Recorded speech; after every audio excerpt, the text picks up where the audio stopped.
اور اللہ نے اہم حکم یہ بھی بیان کیا کہ جب عورت کو طلاق دو تو جہاں وہ طلاق کے بعد نکاح کرنا چاہتی ہے اس کے نکاح میں رکاوٹ مت بنو، کباب میں ہڈی بننے کی کوشش مت کرو۔ یہ بھی زمانے جاہلیت میں ہوتا تھا اور آج بھی ہوتا ہے۔ فلا تعضلوهن ان ينكحن ازواجهن، اگر تم نے چھوڑ دیا ہے اس کو، عرب اس کو غیرت کا مسئلہ بنا لیا کرتے تھے کہ ہم نے چھوڑا ہے تو اب ہم کہیں اور اس کی شادی نہیں کرنے دیں گے۔ ہمارا معاذ اللہ یوں کہتے تھے تھوکا ہوا مال، جیسے آج بھی لوگ کہتے ہیں ہم نہیں کسی کہیں اس کو نکاح کرنے دیں گے۔ اس سے بھی قرآن نے کیا کیا؟ منع کیا۔ اور اس سے بھی منع کیا کہ اپنی مرضی سے زبردستی اس کا نکاح بھی مت کراؤ طلاق یافتہ کا۔ ینکحن ازواجہن، اپنے سلیکٹڈ شوہر سے نکاح کرنا چاہتی ہے تو تم کباب میں ہڈی بولو نہیں بنو، یعنی اس کو یہ رائٹ ہے کہ وہ جہاں چاہے نکاح کرے۔ یہ بھی خرابی ہے آج کل بعض علاقوں میں، یہ خرابی ہے کہ بیوہ کو یا طلاق یافتہ کو نکاح تو کرنے دیتے ہیں لیکن بعض علاقوں میں دستور ہے نکاح ہمارے ہی خاندان میں ہوگا، آپ ہمارے خاندان سے باہر نہیں جا سکتی۔ اس کو بھی قرآن نے کیا کیا؟ بولو ختم۔ نکاح بھی سے بھی نہیں روک سکتے اور نکاح بھی وہاں ہوگا جہاں آپ نہیں بلکہ یہ چاہے گی۔ اس میں اللہ نے عمر کی کوئی قید نہیں لگائی، 40 سال کی بیوہ یا طلاق یافتہ ہو، 50 سال کی ہو، 55 سال کی ہو، یہ تمہارا ہیڈ ایک نہیں ہے، تمہیں زیادہ ٹینشن لینے کی ضرورت نہیں ہے۔ لوگ بڑی ٹینشن لے رہے ہوتے ہیں کہ تمہیں ضرورت کیا ہے، اب 4 بچے ہیں تمہارے، 5 بچے ہیں، اس عمر میں تمہیں شادی کرتے ہوئے شرم نہیں آتی؟ چھوڑو بھائی، کیا ضرورت ہے؟ تو اللہ فرماتے ہیں کہ تمہیں ٹینشن لینے کی ضرورت بولو یہ اس کا ہیڈ ایک ہے، یہ تمہارا ہیڈ ایک نہیں ہے۔ جیسے کوئی 4 شادیاں کر رہا ہے تو اس کا ہیڈک ہے نا، آپ کا ہیڈک تھوڑی ہے یہ۔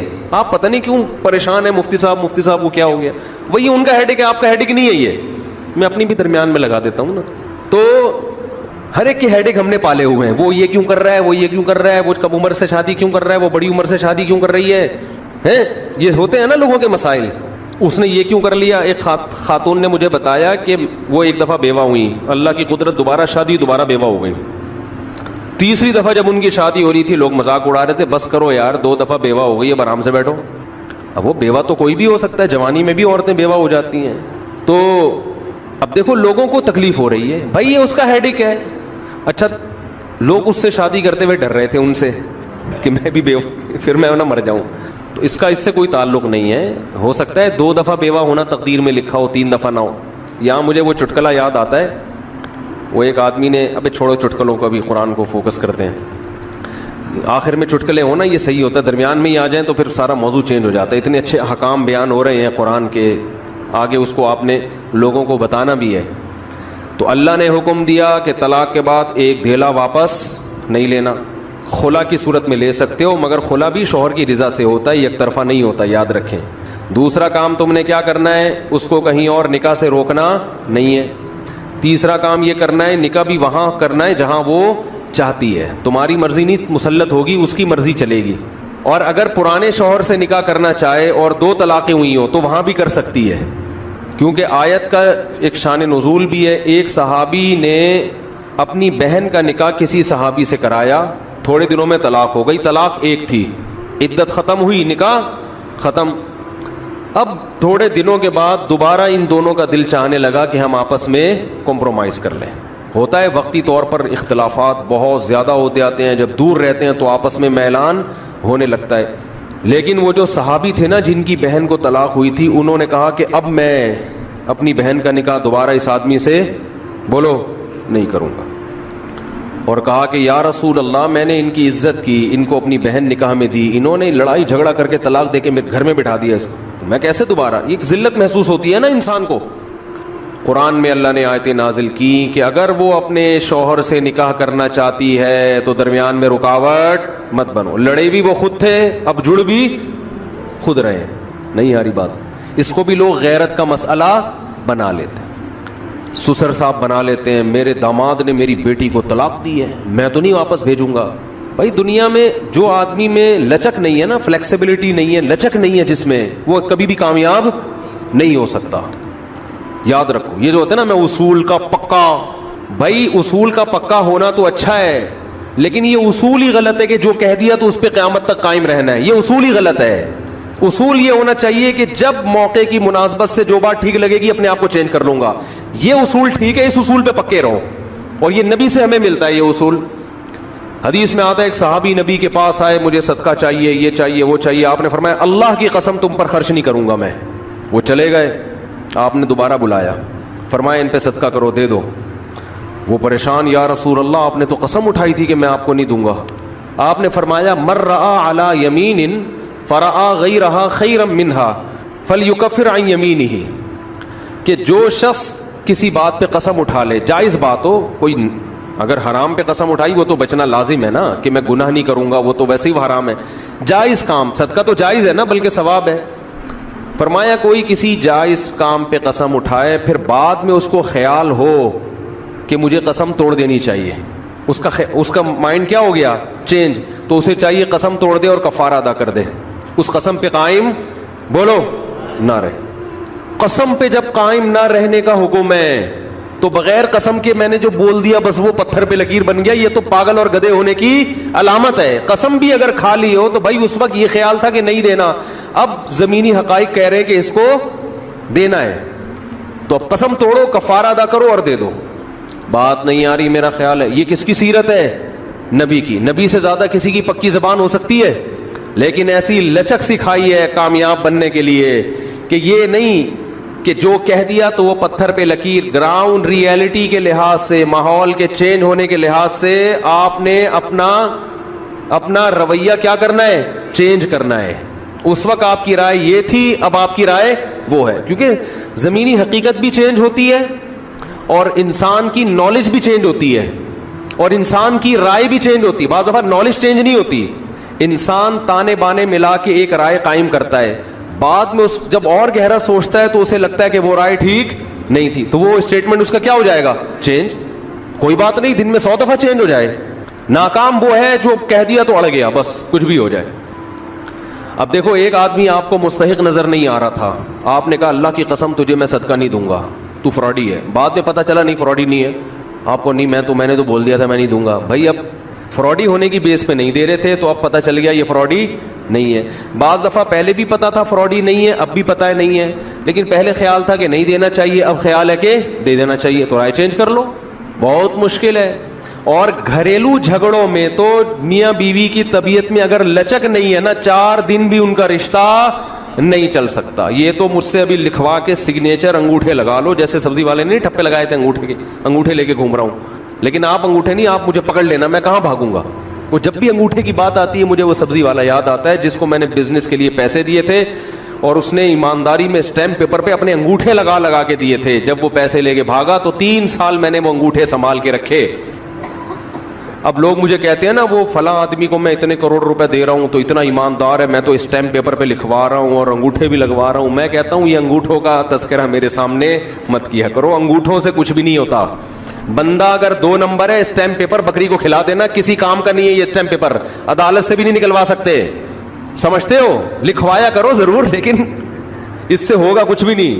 عدالت انگوٹھا دیکھ کے بولے گی بس ٹھیک ہے انگوٹھا, انگوٹھے کو پکڑ کے جیل میں ڈال دو, بس انگوٹھے کو دیے تم نے پیسے. بندہ تو پکڑائی میں آئے گا ہی نہیں, آ بھی گیا تو کچھ بھی نہیں کر سکتے.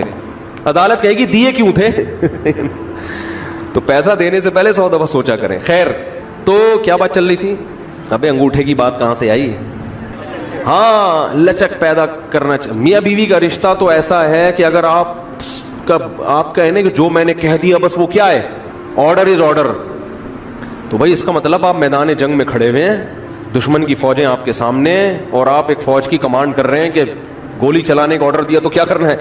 یہ گھر ہے, یہ میدان جنگ بولو نہیں ہے. یہاں آپ کا اسٹائل یہ ہونا چاہیے, آپ نے بیوی کو آرڈر دیا, گراؤنڈ ریئلٹی یہ کہہ رہی ہے کہ بھائی میرا روب اس پر بیٹھا ہوا ہے اور وہ پکوڑے بنا کے خود ہی کھا رہی ہے, آپ کو ایک لقمہ بھی نہیں کھانے دے رہی. آپ غصے میں آئے, آپ نے کہا بیگم مزید پکوڑا اگر کھایا نا تو گراؤنڈ ریئلٹی کہہ رہی ہے کہ اس دھمکی سے یہ پکوڑے کھانا چھوڑ دے گی نا. لیکن آگے اس کا ایٹیٹیوڈ آپ نے دیکھا, اس نے کہا تو کیا کر لے گا, فوراً وہ کرچلی اٹھائی, تو کیا کر لے گا, فوراً لچک پیدا کرو. بولو تو صبر کروں گا اور کیا کروں گا. یہ کامیاب, یہ گھر کیا کیسے چلے گا, یہ رشتہ جوڑا رہے گا. اگر آپ نے اس کے ایٹیٹیوڈ دیکھ کے, اس کی پیشانی پہ سلوٹیں دیکھ کے اپنی دھمکی کو واپس نہیں لیا تو یہ گھر کیا ہوگا؟ پکوڑے تو کھا لو گے آپ لیکن آپ کے بچوں کی ماں مارکیٹ سے شارٹ ہو جائے گی. تو اس میں گھر کے اندر کا اصول لچک, کامیاب آدمی وہ, ہاں ناقابل برداشت کوئی معاملہ ہو جائے تو ایک الگ بات ہے.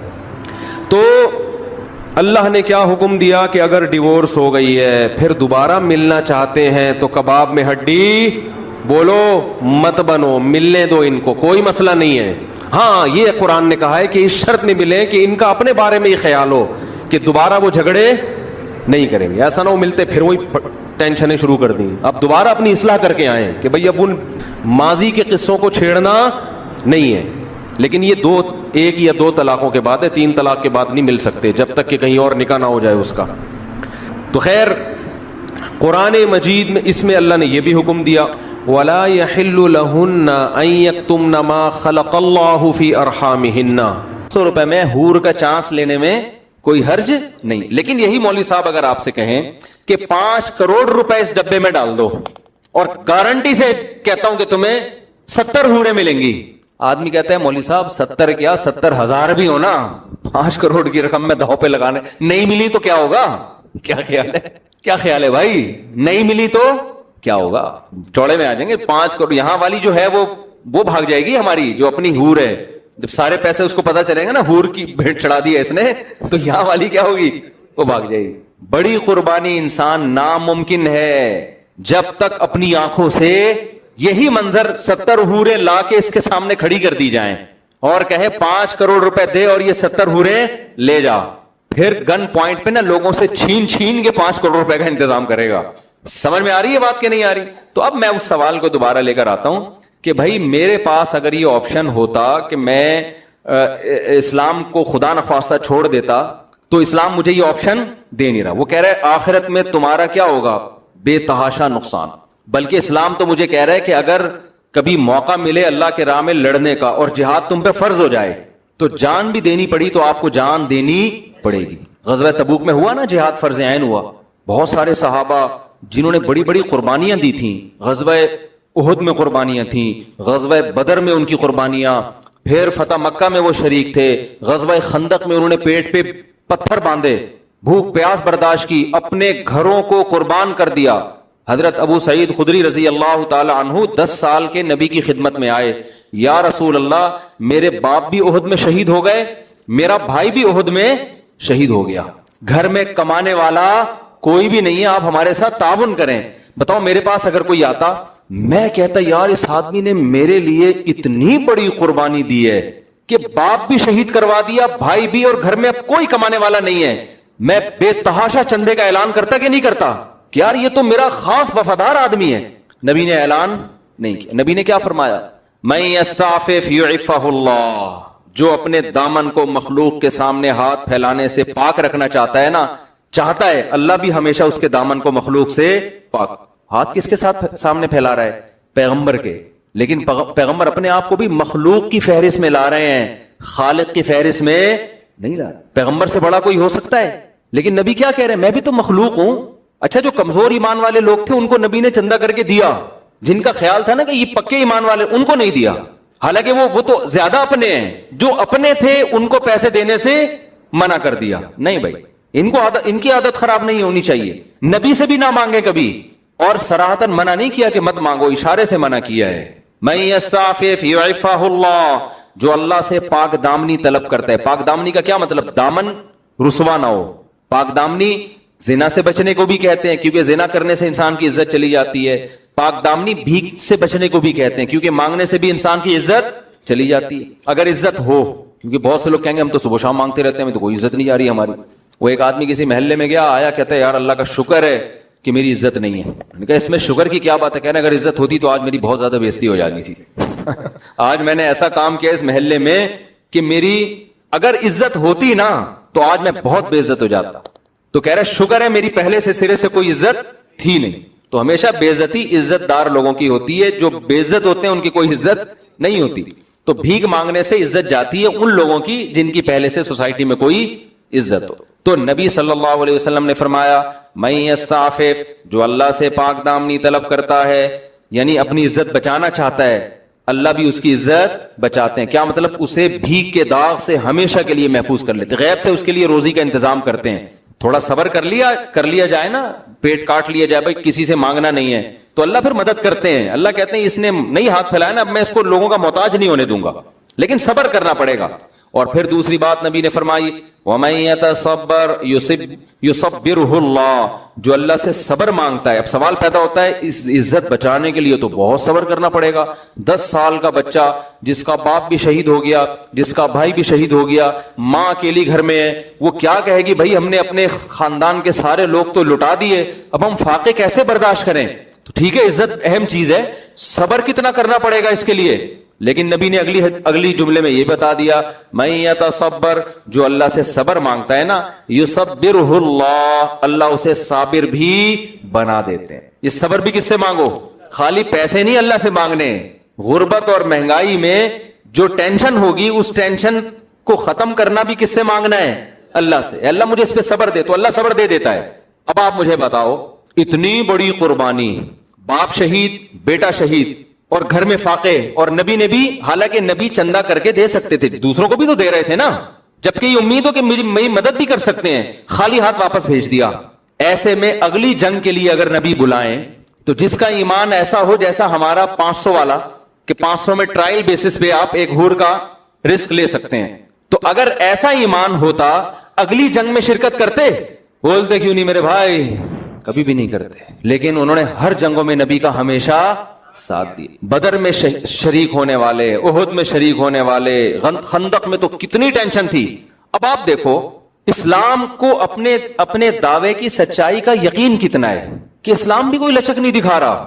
تبوک کا جب موقع آیا نا, تو تبوک سے زیادہ سخت اگر آپ تاریخ اٹھا کے دیکھیں, ایسا لگتا ہے کہ اس سے زیادہ سخت کوئی آزمائش کا موقع تھا نہیں. احد میں بھی لڑائی بڑی سخت ہوئی ہے, لیکن وہ تو لڑنے کے بعد پتا چلا نا کہ سخت ہوئی ہے, پہلے تھوڑی پتا تھا.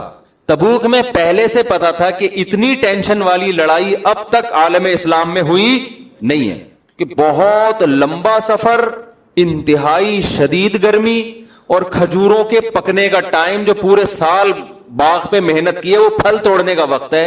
اور رومیوں سے لڑائی, انگریزوں سے, جو آج کے انگریز ہیں, یہ اس زمانے میں بڑے ماہر تھے, یہ ان سے لڑائی ہے. اتنا لمبا گرمیوں کا. آج آپ ذرا جائیں نا مکہ سے یا مدینہ سے تبوک کا سفر کریں بائی روڈ, آپ کو ہوش ٹھکانے آ جائیں گے. اور وہاں تفریح کے لیے نہیں جا سکتا آج انسان, بائی روڈ سفر کرے دماغ سے, لڑنے کے لیے جا رہے ہیں. تو ایسے موقع پہ جو لوگ نہیں جا رہے نا, ان کو جہنم کی وعیدیں سنائی جا رہی ہیں. سمجھ میں آ رہی ہے بات؟ وہ یہ کہہ سکتے تھے کہ ہم تو بدر میں آپ کے ساتھ تھے, احد میں آپ کے ساتھ تھے, لیکن قرآن کیا کہہ رہا ہے, انفروا خفافا وثقالا, ہلکے ہو یا بوجھل ہو تمہیں اللہ کی راہ میں نکلنا پڑے گا. کیوں پڑے گا؟ یہ آپشنل نہیں ہے کہ جاؤ یا نہیں جاؤ. وجہ کیا ہے کہ دشمن بہت طاقتور ہے اور تم کم ہو. اگر یہ کم لوگوں میں مزید کچھ گھر میں بیٹھ گئے باغ کا بہانہ بنا کے یا کوئی بھی مسئلہ, تو اسلام کمزور پڑ جائے گا, اور تمہاری ذمہ داری ہے اسلام کو بچانا. لہذا یہاں جہاد فرض عین ہے, ہر شخص پہ ایسے فرض ہے جیسے ہر شخص پہ رمضان کا روزہ فرض, ہر شخص پہ نماز فرض ہے, بالکل اسی طرح تم میں سے ہر شخص کو کرنا پڑے گا. بعض دفعہ جہاد آپشنل ہوتا ہے, ایک فرض کفایہ جسے کہتے ہیں, کہ آپ کی فوج اگر بارڈر سنبھال کے بیٹھی ہوئی ہے تو آپ پہ لڑنا لازم نہیں, لیکن بعض دفعہ ہر ایک پر فرض ہو جاتا ہے. تو تبوک کے موقع پر یہ وہ موقع تھا جس میں جہاد تمام صحابہ پہ فرض عین ہو گیا تھا, اور ایسے موقع میں موت کا بھی خطرہ تھا. سمجھ میں آ رہی ہے بات؟ قرآن نے کہہ دیا کہ جو پیچھے رہے گا اس کے لیے جہنم کی وعید ہے. کیونکہ منافقین بہت ٹینشن میں آ گئے, وہ کہنے لگے اتنی شدید گرمی میں ہم کیسے نکلیں گے, ایک دوسرے کو ڈی موٹیویٹ کرنے لگے. لا تنفروا فی الحر, گرمی میں مت نکلو. قرآن نے کہا قل نار جہنم اشد حرا, ان سے کہہ دیجئے جہنم کی آگ اس سے بھی زیادہ سخت ہے. دو آپشن ہے, یا تو یہ گرمی برداشت کر لو یا جہنم کی آگ کی گرمی. تو صحابہ میں میجورٹی نے, 3 صحابہ پیچھے رہ گئے تھے, لیکن پھر انہوں نے توبہ کی, اللہ نے ان کی توبہ قبول کی, ان کی سزا بھی بہت سخت دی گئی ان کو. باقی سارے صحابہ کیا ہوا, میدان میں نکل پڑے. اس وقت وہ کہہ سکتے تھے کہ بھائی یہ جہنم کی وعیدیں کس بیس پہ سنائی جا رہی ہیں, نہیں آ رہی بات سمجھ میں. یہ ایسے ہے, اس مثال کو اب میں یوں سمجھاتا ہوں. امام صاحب نے کہا 500 روپے میں حور, سب ٹرائی کر لیں گے بھئی شاید حور مل جائے. امام صاحب نے کہا 5 کروڑ میں حور ملے گی, کوئی 1 روپیہ دینے کے لیے بھی تیار نہیں ہوگا. لیکن امام صاحب نے یہ کہا الٹا کر لو اس کو. امام صاحب نے کہا جو 5 کروڑ نہیں دے گا اس کو حور تو ویسے بھی نہیں ملے گی, جہنم میں جائے گا وہ. امام صاحب کو پکڑ کے کوڑ دو گے کہ نہیں کوڑ دو گے آپ کہ یار 5 کروڑ روپے کی قربانی ہم سے لے رہے ہو, اور آپ چلو پہلے تو حوروں کی لالچ دی, ہم نے کہا یار چھوڑو پتہ نہیں ملے گی کہ نہیں ملے گی, لیکن اب آپ الٹا وعیدیں سنا رہے ہو کہ نہیں دیے تو کہاں جہنم میں جاؤ گے اور سزا ملے گی, اور پولیس والے باہر کھڑے کر دیے جو پیسے نہ دے اس کو پکڑ کے لے جاؤ. ایسے موقع پہ آپ کیا کرو گے؟ الٹا امام صاحب کو پکڑ کے کوٹ دو گے. اگر نہیں کوٹ رہے اور 5-5 کروڑ دے رہے ہو, اس کا مطلب آپ کو امام کے صحیح ہونے کا 100% سے بھی زیادہ یقین ہے. سمجھتے ہو؟ پیغمبر صلی اللہ علیہ وسلم نے جب یہ کہا, قرآن کی آیتیں نازل ہوئیں, انفروا خفافا وثقالا وجاہدوا باموالکم وانفسکم فی سبیل اللہ, تبوک میں تم ہلکے ہو یا بوجھل تمہیں نکلنا پڑے گا. نار جہنم اشد حرا, جہنم کی آگ اس مدینہ کی گرمی سے زیادہ سخت ہے. سارے کے سارے صحابہ ایسا نکلے ہیں کہ بعض صحابہ ایسے تھے جو نبی کے پاس آئے, نبی نے عرض کی, نبی نے فرمایا کہ میرے پاس کوئی سواری نہیں ہے میں تمہیں بٹھاؤں, نہ کوئی پیسے ہیں کہ تمہارے لیے کوئی سواری کا میں انتظام کروں, تم واپس چلے جاؤ. قرآن کہتا ہے تولوا واعینہم تفیض من الدم, روتے روتے واپس گئے ہیں کہ اتنا بہترین موقع خدا کو راضی کرنے کا ہم سے مس ہو رہا ہے. نہیں یہی بات سمجھ میں, اس کی مثال وہ اصل میں حور کے بغیر سمجھ میں ہی نہیں آتی بات. یہ ایسے ہے جیسے 5 کروڑ روپے امام صاحب نے کہا آپ کو دوں گا, آپ مجھے دو, اس میں حور ملے گی, نہیں دیے تو کٹ لگے گی ٹائٹ والی, تو ہم تو دیں گے ہی نہیں نا. ہمیں کیا پتا سچ بول رہے ہو, لیکن ہمارے ایمان کا لیول کیا ہوگا کہ ہم 10 کروڑ لے کر آئیں اور امام کہہ رہے ہو کہ چونکہ ڈبہ بھر گیا مزید پیسے نہیں, اور ہم روتے ہوئے واپس جا رہے ہوں کہ یار اتنا بڑا آپشن کیا ہو رہا ہے, ضائع ہو رہا ہے. یا تو یہ امام اتنا بڑا 2 نمبر ہے معاذ اللہ کہ اس نے ایسے چاپلوسی والی باتیں کر کے اور ایسے گھما پھرا کے لوگوں کو الو بنا دیا ہے, یا خدا کی قسم یہ سچا ہے اور اس کے پاس اتنے زبردست دلائل ہیں اپنے سچے ہونے کے. کیونکہ اگر یہ 2 نمبر ہوتا ہے نا تو قوم کے جاہل اور بالکل ہی مینٹل لیول جن کا کسی کام کا نہ وہ اس سے متاثر ہوتے, جیسے پھونکوں والی سرکار سے ہوئے ہیں متاثر. پھونکوں والی ایک سرکار آئی ہوئی ہے مارکیٹ میں, ان کی پتہ نہیں پھونکیں ختم ہی نہیں ہو رہی ہیں. ایک پھونکوں والی سرکار مارکیٹ میں آئی ہوئی ہے, فیس بک پہ لکھے پھونک مار مار کے. میں پیرس پہ ریسرچ کر رہا تھا اتنی پھونکے بندے کے پاس آئی کہاں سے, ہے نا, مسلسل پھونکے مار رہے. اب پتا چلا کہ وہ ہدیے جو نذرانے آتے ہیں نا انہی سے پھونک بھر رہی ہے. ایک گیس کا سلنڈر میں جو گیس بھر رہی ہے, کیونکہ اتنی پھونک نکل نہیں رہی ہے جتنی ہدیے اور نذرانے کے ذریعے پھونک آ رہی ہے. تو یہ روحانی عامل جو ہوتے ہیں نا, یہ اتنی, ہم تو 2-4 دفعہ پھونک لگائیں دم کرنے کے لیے, ہم کہتے ہیں بھائی ہمارے پاس ٹائم ختم ہو گیا, پھونک بھی ختم ہو رہی ہے ہماری, ٹھیک ہے نا. لیکن جب نذرانے آنا, ایک پھونک پہ اتنے پیسے مل رہے ہو آپ کے, تو پھر انسان گیس کا سلنڈر بن جاتا ہے. خیر, تو رسول اللہ صلی اللہ علیہ وسلم کے پاس کیا موٹیویشن تھی کہ غیب کی بات ہے, نہ جنت صحابہ نے دیکھی اور نہ جہنم, لیکن جن کو تبوک میں واپس کیا جا رہا ہے اعینہم تفیض من الدم, رو نہیں رہے, بے تحاشا رو رہے ہیں. اللہ یجدوا ما ينفقون, کہ ان کے پاس پیسے نہیں ہے, سواری نہیں ہے جس میں بیٹھ کے وہ تبوک میں جائیں. اور جن لوگوں پر اثر ہوا ہے وہ ابو بکر, عمر, عثمان, علی جیسے لوگ ہیں جنہوں نے لاکھوں مربع میل علاقوں پر حکومت کی ہے. اس کا مطلب وہ قوم کے ذہین ترین لوگ تھے, قوم کے ذہین ترین لوگ تھے. تو یہ صاف اس بات کی علامت ہے کہ جس کی موٹیویشن پہ جا رہے تھے نا, جس نے جنت کا کہہ دیا اور یقین کر لیا, اس شخصیت نے اپنے سچے ہونے کے دلائل کے ان کے سامنے اتنے انبار لگا دیے تھے کہ یہ وہ امام ہے جو 5 کروڑ پہ وعید بھی سنا رہا ہے, تو جس کے پیسے وصول نہیں کیے جا رہے وہ روتا ہوا واپس جا رہا ہے. سمجھ میں میرا خیال ہے نہیں آ رہی آپ لوگوں, یہ جھوٹے نبی کے ساتھ ایسا ہو نہیں سکتا. سمجھ رہے ہو؟ تو وجہ کیا ہے کہ صحابہ نے آپ کے معجزے دیکھے, آپ کی سیرت دیکھی, ان کو یقین تھا کہ یہ غلط نہیں کہہ رہے ہیں. تو میں یہ عرض کر رہا ہوں کہ بھائی اگر یہ آپشنل ہوتا, اللہ مجھے کہتا کہ آپ اسلام کے علاوہ کسی اور کلچر کو فی الحال لے لو, دیکھو گورے اتنا کامیاب ہو گئے, وہ نکاح کا سسٹم, ایک شادی بھی نہیں ہے, تم 4 کی بات کر رہے ہو, بچے زیادہ پیدا کرو, 2 بچے ہی اچھے والا وہاں سے لے لو, بچے زیادہ پیدا کرنے سے غربت آئے گی, آتی باتی نہیں ہے, ایک لوگوں نے مثال وہ مشہور کیا ہوا ہے. تو میں اسلام کے علاوہ کسی اور چیز کو لے لیتا, کسی بھی طریقہ حیات کو, اگر اسلام پرمیشن دیتا تو میں ضرور لیتا. اسلام پرمیشن بھی نہیں دے رہا بلکہ دھمکیاں لگا رہا ہے, کسی اور طرف کھسکنے کی کوشش کی تو شدید نقصان ہوگا. اے اللہ کدھر نقصان ہو رہا ہے؟ وہ آدمی نہ نماز پڑھتا ہے, نہ روزے رکھتا ہے, نہ زکات دیتا ہے, اور وہ تو اسلام کو فالو نہیں کرتا, وہ تو ترقی کر رہا ہے. اللہ نے کہا پوری آیت سن لو. فی الآخرۃ من الخاسرین, وہ دنیا کی بات نہیں ہم کر رہے, کہاں نقصان ہوگا اس کو, آخرت میں بیڑا غرق ہو جائے گا, اور چھوٹا موٹا بیڑا غرق بھی نہیں ہوگا. ہم کہیں اللہ یہاں بھی تو بیڑا غرق ہو رہا ہے نا, تو اللہ کہے یہ کچھ بھی نہیں ہے, آخرت میں آگ ہے جہنم کی جس میں ڈالوں گا. تو اگر میرے بھائی ہمیں اسلام کی ان باتوں پہ شک ہوتا تو ہم چھوٹی موٹی قربانی دے دیتے, زیادہ بڑی قربانی دینے کے لیے تیار نہ ہوتے. کیا خیال ہے, ہم تھوڑی سی آپ کی مان لیتے, تھوڑی سی کیا کرنا چاہتے تھے وہ تو اس ٹاپک پر آیا ہی نہیں نا, کہ ہم بھی کچھ ربیع الاول میں کچھ تھوڑا بہت کر لیتے, تھوڑا سا لک آ جاتا, تھوڑا سا یہ پبلک کی ڈیمانڈ ہے بھئی تھوڑا سا پورا جلوس نہیں نکالتے, ایک لڈو تو کھلا دو کم از کم ربیع الاول میں. ہمارا مذہب ہمیں لڈو کھلانے کی بھی اجازت, اسلام نہیں دے رہا اجازت.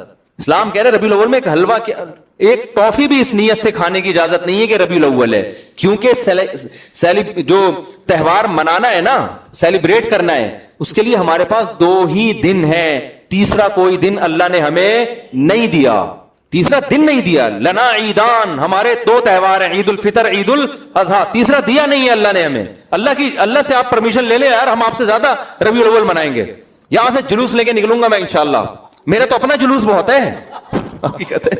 اور کیا, ہمارے تو ماشاءاللہ 3 گھر ہیں یار, آدھی گلی تو ہمارے ہی جلوس سے ہوگی. اور کیا, محرم میں ہر وقت بس کربلا کربلا کربلا کربلا, اس کو ایک علامت بنا دیا ہے. کربلا ایک تاریخی واقعہ ہے جس میں 2 رائے نہیں ہو سکتی. سیدنا حسین ابن علی پر بہت بڑا ظلم ہوا ہے, اس میں 2 رائے نہیں ہے. اس ظلم کو بیان کر کر کے رونا سنت ہے, یہ کون سی حدیث میں ہے؟ رونے کی محفلیں سجانا سنت ہے, یہ کون سی حدیث میں ہے؟ لوگ کہتے ہیں ہمارے نبی حضرت حسین کی شہادت کا سن کے روئے ہیں. کیا ہر سال محرم میں روئے ہیں؟ جب فرسٹ ٹائم آپ کو خبر ملی اس وقت روئے, غمزدہ ہوئے, لیکن ہر سال اس واقعے کو تازہ کر کر کے نبی صلی اللہ علیہ وسلم نے رونے کا کوئی محفل نہیں سجائی. جب غم کی خبر پہنچتی ہے رونا نیچرل ہے, وہ غیر اختیاری ہے, وہ بھی ثواب نہیں ہے کہ آپ باقاعدہ روئیں. نبی صلی اللہ علیہ وسلم کی نواسی کا انتقال ہوا, آپ روئے, یہ غم کی خبر پہنچی نا, کیا ہر سال روئے؟ نا نا نا نا, رونے پر آپ صلی اللہ علیہ وسلم نے رونے کو پسند نہیں کیا, صبر کو پسند کیا ہے. ایک عورت قبر پہ کھڑی ہو کر رو رہی تھی نا اپنے بچے کی, آپ نے فرمایا صبر کرو. وہ نبی کو پہچانی نہیں, اس نے کہا آپ کو جو غم پہنچا ہوتا نا مجھے پہنچا, اسے طنز کیا اس نے. تو میں دیکھتی آپ کیسے صبر کا مشورہ دیتے ہیں. گھر چلی گئی, پتہ چلا کہ بھئی تو پیغمبر تھے, تو نبی کے پاس آئی, عرض کیا یا رسول اللہ میں صبر کروں گی. آپ نے فرمایا انما الصبر عند الصدمۃ الاولى, جب صدمہ پہنچے نا اس وقت صبر کا ثواب ملتا ہے, بعد میں سب کو صبر آ جاتا ہے. اب بعد میں باقاعدہ ایک تو یہ کہ آپ صبر کریں وہ بھی نہیں کر رہے, پھر آپ رونے کا پراپر پروگرام کر رہے ہیں, خود بھی رو رہے ہیں, لوگوں کو بھی رلا رہے ہیں. میرا دین اگر مجھے اس کی اجازت دیتا تو ہم اس سے بڑا رونے کا پروگرام رکھتے بھائی, یہاں پہ ہم اس سے بڑی محفل سجاتے. ہم نے حسین کی سیرت کو فالو کرنا ہے, سیدنا حسین رضی اللہ تعالیٰ عنہ کی, ہم نے اہل بیت کی سیرت کو فالو کرنا ہے, ہم نے پیغمبر کی سیرت کو فالو کرنا ہے. لوگ کہتے ہیں آپ کو نبی کی ولادت کی خوشی نہیں ہو رہی, آپ کو کیسے اندازہ ہو گیا نبی کی ولادت کی خوشی ہو رہی کہ نہیں ہو رہی؟ آپ کیسے طنز کر رہے ہو؟ اس کا مطلب صحابہ کو بھی پھر خوشی نہیں, کیونکہ صحابہ تو ربیع الاول نہیں مناتے تھے. کوئی ایک اتنا لفظ دکھا دو, ضعیف سے ضعیف موضوع من گھڑت حدیث دکھا دو جس میں کسی صحابی نے ربیع الاول کے دن کسی صحابی کو مبارکباد دی ہو یا نبی نے مبارکباد دی ہو. کہیں بھی ایک حرف بھی ہمیں نہیں ملتا. اور پھر طنز کتنے کیے جاتے ہیں, ان کو نبی سے محبت نہیں ہے. میں ایک آج کل ایک بڑے وہ آ رہے ہیں, ان کے کلپ آ رہے ہیں, کیا نام ہے یار, ساحل ادیب, ایک ینگ سے ہیں, بڑے ینگسٹر میں کہا ساحل ندیم نام ہے, رے کے ساتھ ہے ساحر, ساحل ہے نا, رے تو جادوگر ہو جائے گا, ساحل ندیم صاحب ہیں. آج کل ان کے بڑے کلپ آ رہے ہوتے ہیں, تو میں کبھی کبھار دیکھتا ہوں نا واٹس ایپ اور فیس بک کو, دیکھتا ہوں کہ اس نیت سے نہیں دیکھتا